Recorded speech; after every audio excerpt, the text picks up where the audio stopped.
Usia 13 tahun sudah sarjana. Si jenius itu kini menganggur. Dia kan menyakiti saya, nggak apa-apa. Tapi rasa sakit itu seperti pisau yang dihujamkan pada diri. Jangan kamu bawa kemana-mana. Lepaskan pisau itu, nanti kamu hilang rasa sakitnya. Kalau seandainya kita berbuat baik kepada orang tua yang dolim, maka pahalanya lebih besar daripada saya yang mungkin berbuat baik kepada orang tua yang udah baik gitu. Usai membunuh ibu kandungnya, tersangka berusaha melarikan diri. Yaitu orang suka bersedekah di saat lapang dan sempit. Iya. Dia menahan amarah dan memaafkan kesalahan orang lain. Mau diminum juga saya mau buat percobaan, tapi udahlah. Minum dulu ya, tanggung ya. Udah buka belum ya? Belum buka.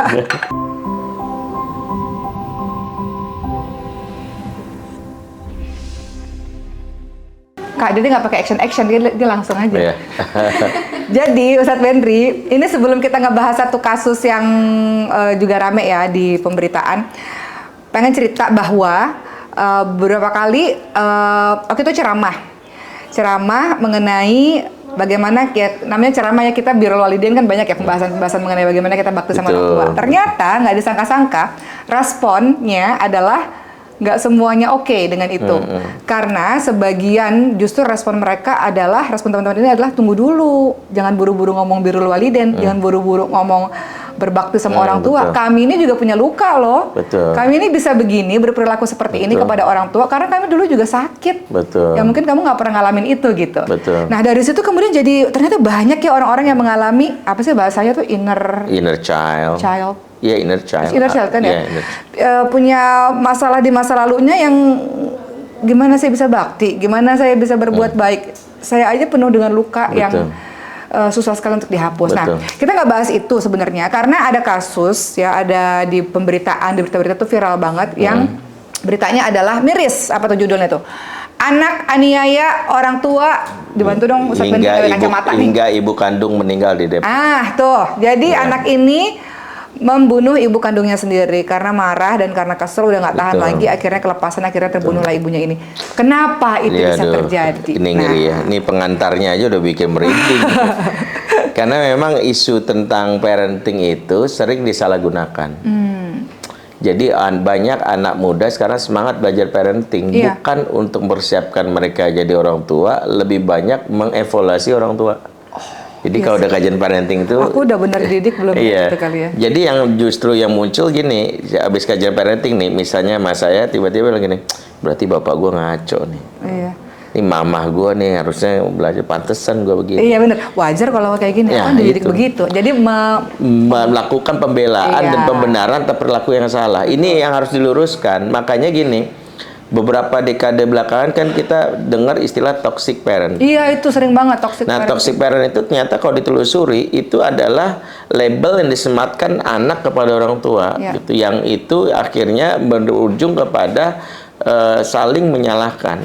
Sebenarnya begini ya, kalau kita mau luruskan, Islam itu mengajarkan bagaimana setiap nasihat datang itu yang utama diri sendiri dulu yang harus jadi objeknya.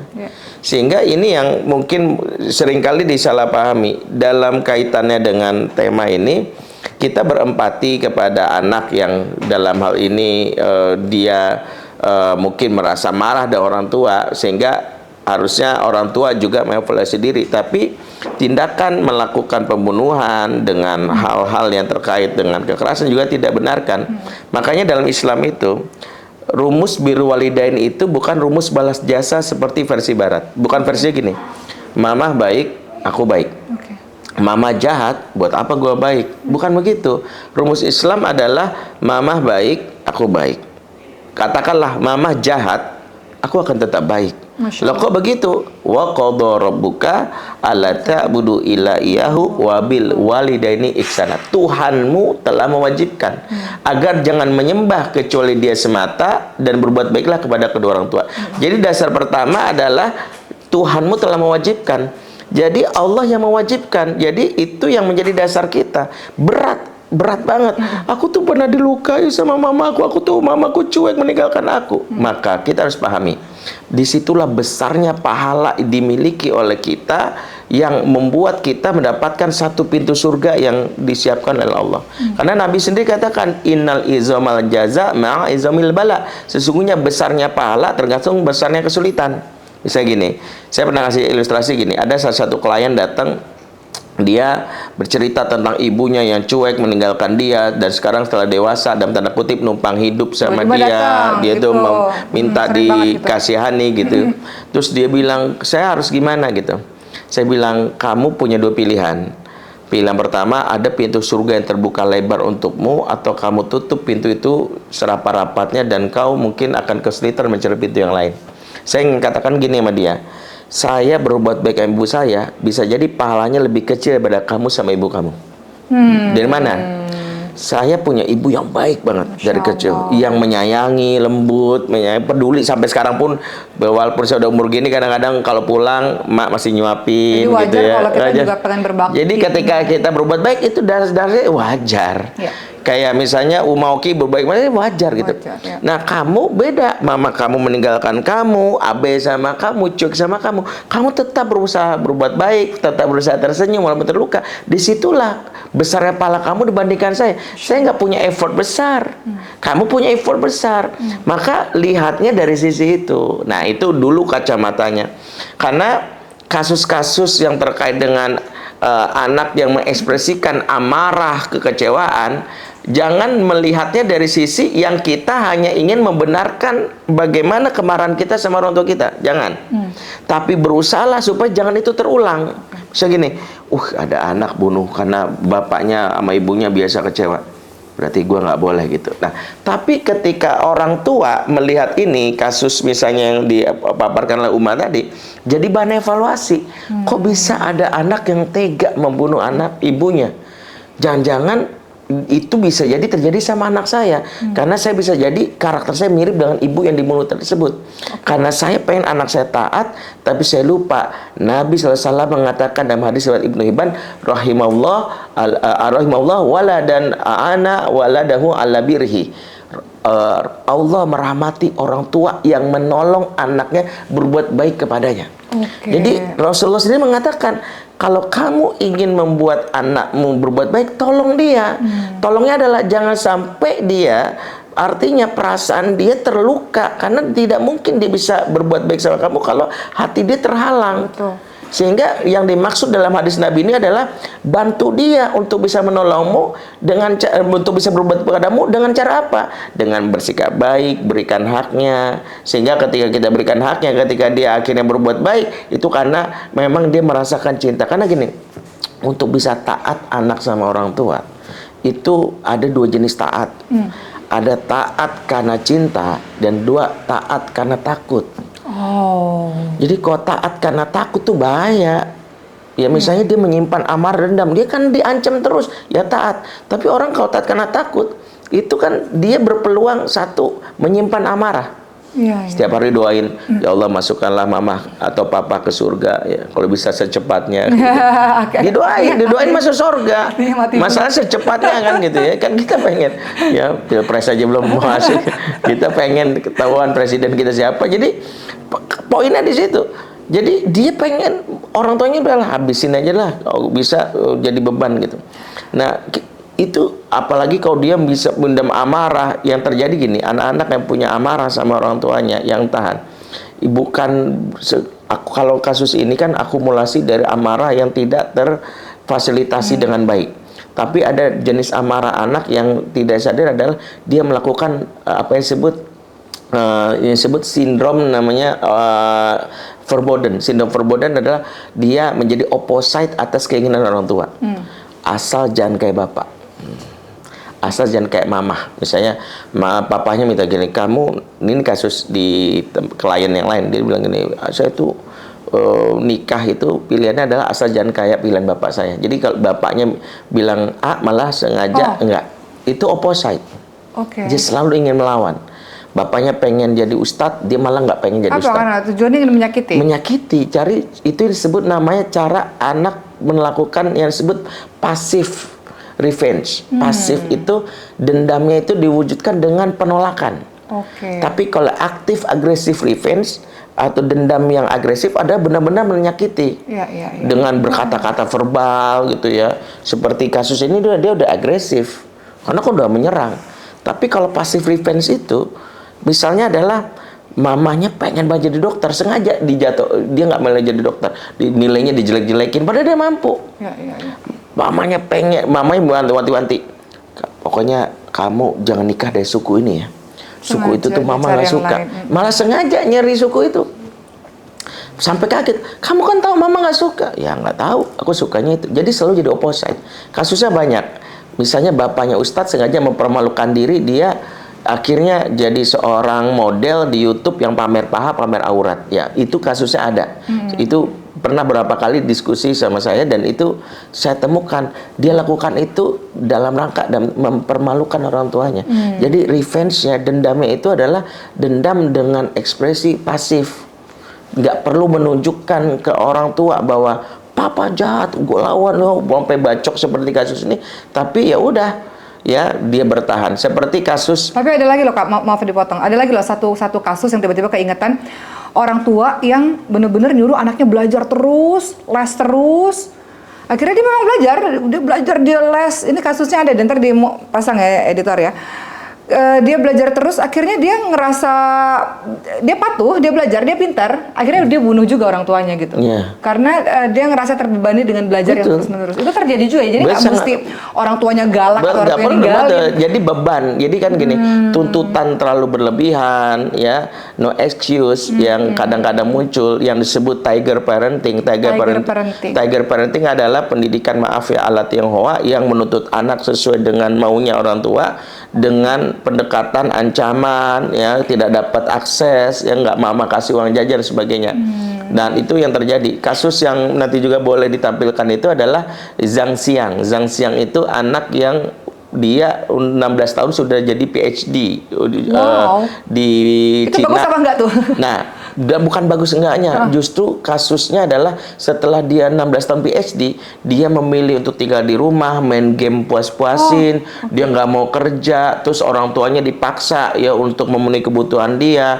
Kalau enggak, ya aku kan sudah penuhi kebutuhan mama papa, tapi kamu kenapa mau kerja? Lah aku sudah berikan semua maunya mama papa, aku sekarang tinggal nyantai, aku nggak mau kerja, aku nggak mau belajar, karena kan sudah sampai PhD. Kenapa? Karena dia dipush, dan dia melawannya seperti itu. Dan itulah yang seringkali terjadi, sindrom Peter Pan ya istilahnya.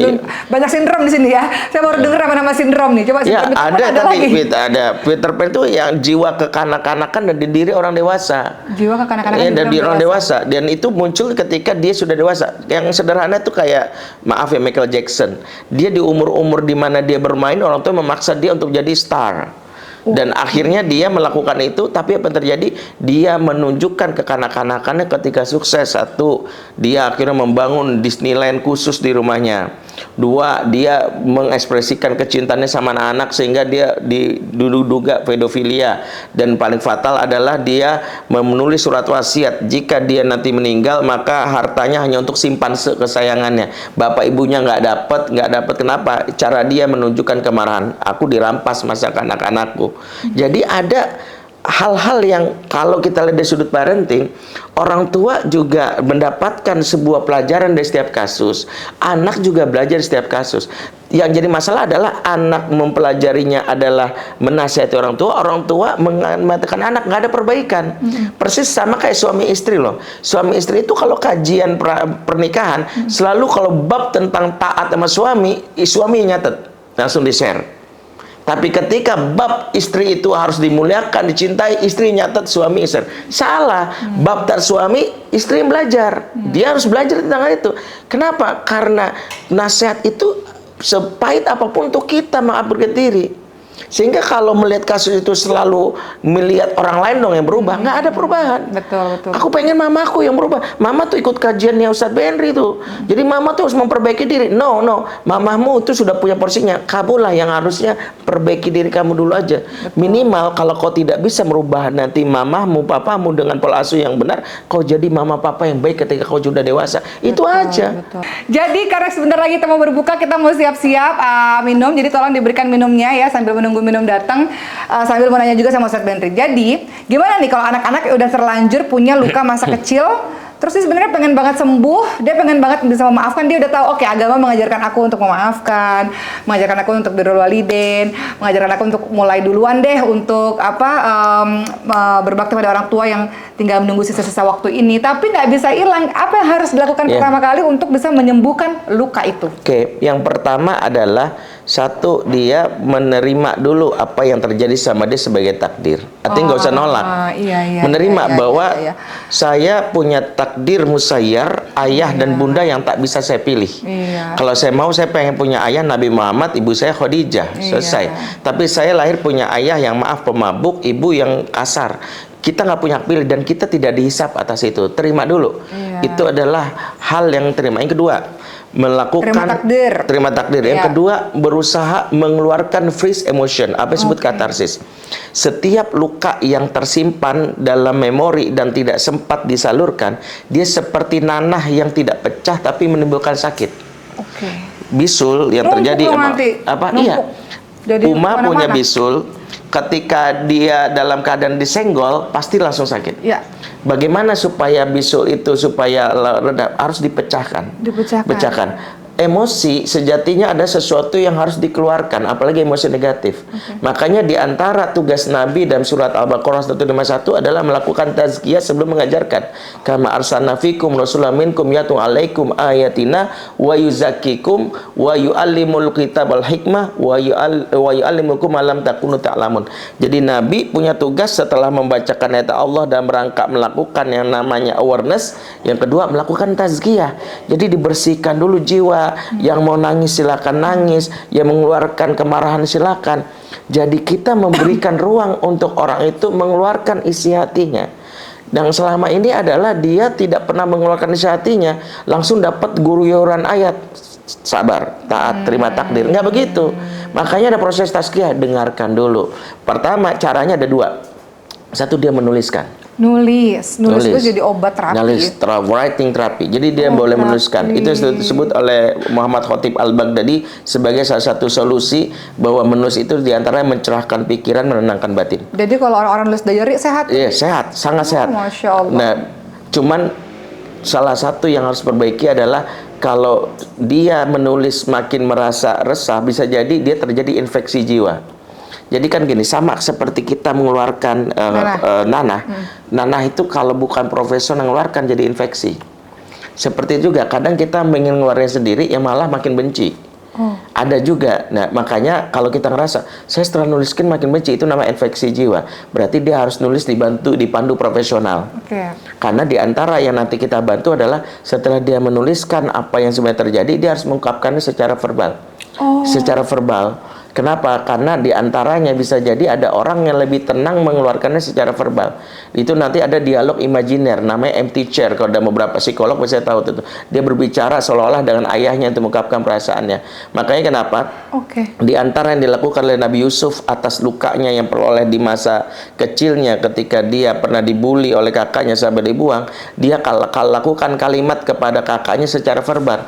La tathriba alaikum liyaum. Hari ini tidak ada caci maki untuk kalian. Yaghfirullahu lakum, semoga Allah ampuni kalian. Sesuatu yang lakukan secara verbal penting lakukan. Nah, dia boleh melakukan itu. Yang ketiga, dia bisa melakukan writing terapi dengan pendekatan. Di antaranya adalah melakukan mirroring. Mirroring itu adalah melakukan refleksi atas kejadian masa kecil dan dia berusaha melakukan skema pengasuhan yang baru. Contoh gini. Dulu saya waktu kecil pulang sekolah baju saya kotor, ibu saya marah, saya digampar bolak-balik, saya ditendang. Itu dia tulis sampai dia nangis keluar mata. Nah, bikin mirroringnya kejadiannya sama tapi dia membayangkan treatment yang berbeda. Saya pulang sekolah baju saya kotor, mama saya bertanya, kok bajunya kotor? Kan mama pengen itu dipakai yang baru. Mama kecewa. Datang deh minuman kita nih, belum buka puasa nih ya. Jadi salah satu yang khas itu justru nih ada ayamnya nih. Ada ayam. Nanti bentar lagi ada sponsor di sini nih, tenang aja nih. Ustadz Fendri nih, datang sponsor ya, jangan lupa minuman ya buat kita. Minuman udah ada gitu. Yang belum ada yang lain. Sponsornya belum ada. Ini orang berani banget sendiri gitu. Gak ada temennya. Lanjut Ustadz. Nah, kembali. Jadi dia melakukan mirroring. Mirroring itu diantaranya apa yang dia inginkan ya di apa mirroring dia itu ya? inginkan, misalnya bahkan apa yang dia ketahui yang benar. Misalnya gini, mama kecewa, tapi mama tahulah kalau ya udah kamu ganti bajunya. Jadi dia melakukan namanya reskema pengasuhan. Ini penting supaya dia tidak membawa luka ini di pola asuh yang sama ketika dia jadi orang tua. Jadi ada orang tua nih, Uma belajar, misalnya Uma belajar parenting sama saya, tiba-tiba Uma tahu nih harus begini, tapi begitu prakteknya tiba-tiba anak melakukan, kok tiba-tiba melakukan pola yang lama nih, kan udah Uma berkali-kali. Perasaan waktu belajar parenting nggak begini deh, karena kita belum melakukan namanya reskema. Kita belum melihat kalau anak Skema itu bayangan kita sendiri yang baik-baik yang kita tulis, inginkan. bukan yang kita inginkan, berdasarkan ilmu yang kita ketahui. Oh, berdasarkan misalnya yang kita ketahui. yang kita ketahui adalah kita tulis, misalnya kita melakukan, waktu saya kecil saya pernah pulang sekolah baju saya kotor, kemudian mama marah saya, membentak, mengatakan saya bodoh, bla bla bla bla. Itu kan real life-nya dia. Ketika dia bikin mirroringnya, dia akan bilang waktu saya kecil kejadian sama, tapi dia bikin reskema. Tapi ibu saya tiba-tiba cuma senyum. Ya udah, baju kotor sih nggak apa-apa. Cuman kamu bertanggung jawab ya, harus mencuci bajunya. Kamu harus mencuci bajunya karena itu tanggung jawab kamu. Padahal mama udah bikin itu supaya dibersihkan, kamu kotor, kamu tanggung jawab. Ya udah, makan sana. Kamu udah gimana kabarmu hari ini? Respon yang kita tulis itu akan membantu kita punya namanya peta jalan di otak kita. Sinaptik itu terbangun. Jadi suatu saat kalau kita mengalami kejadian yang sama, sudah punya jejaknya. Oh kan gue pernah nulis. Judul nulisnya adalah ternyata kalau kejadian sama gue alami nih. Akhirnya bilang ya sudah. Itu yang disebut namanya mirroring. Yang ketiga, kita bisa melakukan upaya memaafkan orang tua dengan pendekatan yang disebut namanya, yaitu dengan cara mendaftar kebaikan orang tua yang kita ketahui. Dalam surah Al-Baqarah 237, wala tansul fadla bainakum. Jangan kamu lupakan kebaikan di antara kamu. Jadi mengapa kita harus menulis, buang dulu yang negatifnya, buang yang baiknya apa? Mama membiayai aku sekolah, mama membuatkan aku makanan, tulis saya dulu. Kenapa nih penting? Rumus Quran itu menarik. Innal hasanat yudhibna sayiat, surat Hud 114. Sesungguhnya al hasanat, sesuatu yang baik, mengusir asayiat, sesuatu yang buruk. Kalau banyak, hari ini tehnya ini keruh, supaya dia bening, tumpahin aja air bening. Yang banyak, lama-lama dia bening. Ya, ini mau diminum juga, saya mau buat percobaan, tapi udahlah. Minum dulu ya, tanggung ya. Udah buka belum ya? Belum buka. Jadi lagi. poinnya di situ. Jadi catatannya adalah pada saat dia melakukan itu, dia harus benar-benar menunjukkan bayangan-bayangan positif yang pernah dilakukan orang tua. Yang paling penting, yang terakhir, ayat Quran mengajarkan satu terapi penting dalam memaafkan orang tua, yaitu adalah menumbuhkan empati dengan membayar atau memberi hadiah kepada orang yang kita nggak sukai. Surat Al-Imran 134, alladzina yunfiquna fis sarai wad dharra wal qaziminal ghaiz wal afina 'anil nas, yaitu orang suka bersedekah di saat lapang dan sempit. Dia menahan amarah dan memaafkan kesalahan orang lain. Kata para ulama, 3 sifat ini terikat. Siapa yang mampu bersedekah saat lapang dan sempit, dia akan mudah memaafkan, menahan amarah dan memaafkan kesalahan orang lain. Tapi siapa yang menahan hartanya, pelit, maka dia gampang marah dan dendaman. Nah, kata kuncinya di ayat allazina yunfiquna fis sarai wad dharra, para ulama mengartikan ada 2. Satu, bersedekah selapang dan sempit, maknanya sedekah saat lagi ada uang banyak atau uang lagi sedikit. Tapi makna kedua itu jelaskan oleh Imam An-Nawawi, sedekah selapang dan sempit adalah bersedekah di saat kepada orang yang kita sukai atau kepada orang yang nggak kita sukai. Kalau kita sudah sampai kepada level mau bersedekah kepada orang kita tidak sukai, kita mudah menahan amarah. Ini lakukan oleh Abu Bakar ketika budaknya itu mengecewakan dia. Alih-alih dimarahi, alih-alih dibentak, justru dia ingat ayat ini, langsung dikasih hadiah, dibebaskan jadi budak. Bayangkan, padahal melakukan kesalahan, malah dibebaskan. Berarti dia sudah bisa menahan amarahnya. Apa yang ingin saya sampaikan lewat ayat ini? Marahnya kita sama orang tua menyelesaikan adalah dengan memberi hadiah terbaik sama orang tua. Saya mau umrohkan ibu kita. Kan dia menyakiti saya. Dia kan menyakiti saya, nggak apa-apa. Tapi rasa sakit itu seperti pisau yang dihujamkan pada diri. Jangan kamu bawa kemana-mana. Lepaskan pisau itu. Nanti kamu hilang rasa sakitnya. Cara melepasnya apa? Berikan hadiah. Coba aja. Sampai tahapan keempat ini, dia bawa hadiah misalnya. Dia tahu mamahnya misalnya butuh banget misalnya uang. Mah, buat mama. Padahal kita masih tersakiti. Itu obat buat kita. Oke, Masya Allah ya. Hari ini kita belajar banyak banget ya teman-teman semua. Memang ya ujian orang tuh beda-beda ya. Kadang-kadang ujiannya nggak terbayang tiba-tiba datang dari orang tua sendiri. Betul. Makanya kalau sampai ada kasus ini anak sampai membunuh, dia kan berarti kan dia tidak punya mekanisme untuk mengelola amarah yang dia peroleh dari pola asuh yang salah. Makanya kita tidak bisa memilih kita berasal dari orang tua yang bagaimana. Tapi kita hanya disuruh oleh Allah untuk bersikap menerima dan melakukan apa yang telah ditetapkan oleh Allah. Ya sudah, orang tua saya begini, sikap saya yang harus saya perbaiki. Betul. Seperti itu. Ya. Masya Allah ya. Jadi ingat nih ada satu ayat di surah Al-Baqarah 216, Allah Subhanahu wa taala ingatkan, a'udzubillahi minasyaitonir rajim, wa 'asa an takrahu syai'an wa huwa khairul lakum wa 'asa an tuhibbu syai'an wa huwa syarrul lakum wallahu ya'lamu wa antum la ta'lamun. Boleh jadi apa kita nggak suka banget keadaan ini, kita nggak suka banget ini terjadi pada diri kita, justru itulah yang terbaik untuk diri kita. Disitulah kalian akan belajar jadi yang lebih sabar, lebih tangguh, lebih kuat, belajar jadi bisa memahami bahwa di dunia ini ada loh jenis orang tua yang seperti ini. Dan tadi Ustadz Bandri juga menyampaikan kalau seandainya kita berbuat baik kepada orang tua yang zalim, maka pahalanya lebih besar daripada saya yang mungkin berbuat baik kepada orang tua yang udah baik gitu. Jadi mudah-mudahan hari ini ya diberikan kekuatan untuk teman-teman semua, kisah-kisah seperti ini mudah-mudahan jauh-jauh ya dari kehidupan kita. Dan mudah-mudahan teman-teman bisa terobati dengan nonton tayangan kita sehingga teman-teman tahu langkah-langkahnya untuk mengobatin luka masa kecil teman-teman semua. Oke, Kak Bandri ada kelasnya kan? Ada, khusus utang dan luka pengasuhan itu yang sering kali muncul gara-gara ini yang harus kita bereskan.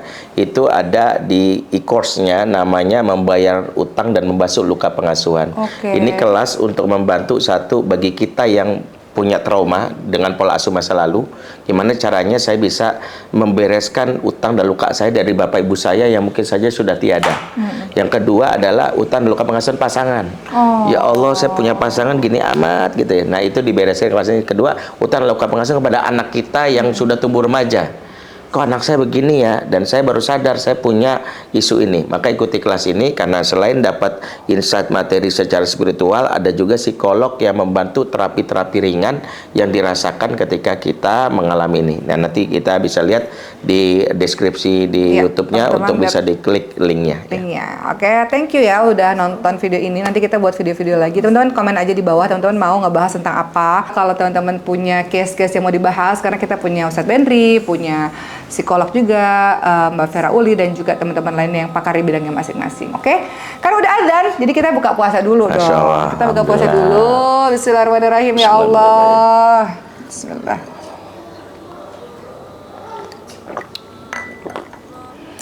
Alhamdulillahirrabbilalamin. Alhamdulillah. Sunahnya ada kurma. Iya, sunahnya ada kurma. Kita makan kurma di sini ya. Ya udah, kita udahin dulu. Nanti kita ketemu lagi di episode-episode berikutnya. Semoga teman-teman semua terobati luka masa kecilnya karena ditakdirkan oleh Allah memiliki orang tua yang luar biasa. Ada anak Uma di sini. Ya udah deh, kita ketemu lagi di episode berikutnya. Dah, assalamualaikum.